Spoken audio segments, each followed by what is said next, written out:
రాష్ట్రంలో బీసీలు పాలకులను నమ్మే పరిస్థితి లేదన్నారు రాజ్యసభ సభ్యులు ఆర్ కృష్ణయ్య.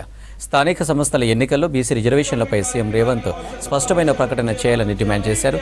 బీసీ వ్యతిరేక వైఖరి మార్చుకోకపోతే తిరుగుబాటు తప్పదని హెచ్చరించారు. కాచిగూడలో బీసీ సంక్షేమ సంఘం సమావేశంలో పాల్గొన్నారు ఆర్ కృష్ణయ్య. ఈ నెల 29న బీసీల జాతీయ సదస్సు నిర్వహిస్తున్నామని, హలో బీసీ చెలో హైదరాబాద్ పేరుతో లగిడికపుల్లో అఖిలపక్ష సమావేశం నిర్వహిస్తున్నామని చెప్పారు. బీసీ సంఘాల నేతలు హాజరై విజయవంతం చేయాలని పిలుపునిచ్చారు.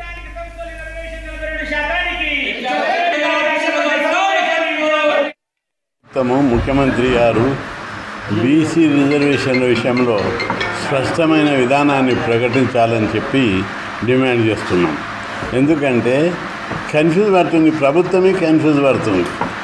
రిజర్వేషన్ కులగానే ఎప్పుడు చేస్తారు, రిజర్వేషన్లు ఎప్పుడు పెంచుతారు, దీని మీద స్పష్టమైన విధానం ప్రభుత్వానికి లేదు. కన్ఫ్యూజ్. అసలు వాళ్ళు చేసే పద్ధతిని చూస్తుంటే, ప్రవర్తిస్తున్న తీరు చూస్తుంటే బీసీ రిజర్వేషన్లు పెంచాలని వాళ్ళకి లేదు. ఎందుకంటే అధికారంలోకి వచ్చి 8 నెలలు గడుస్తున్నాయి, ఇంతవరకు కులగణన చేయలేదు. కులగణన స్టార్ట్ చేస్తే 1 నెలలో చేయొచ్చు. బడ్జెట్ ఉంది, క్యాబినెట్ డిసిషన్ తీసుకుంది, 1 నెలలో చేయొచ్చు. ఇంతవరకు స్పష్టంగా రాష్ట్ర ప్రభుత్వం బీసీల పట్ల విధానంలో స్పష్టమైన విధానం అవలంబిస్తలేదు. ఈ వైఖరి మార్చుకోవాలని రాష్ట్ర ప్రభుత్వాన్ని 2 కోట్ల మంది బీసీల పక్షాన హెచ్చరిస్తున్నాం. బీసీలు అంటే మీకు అలసా, తక్కువ చూప? కాంగ్రెస్ పార్టీలో బీసీ నాయకులు లేరా? మీరు అంతా నోరు మూసుకొని కూర్చుంటారా?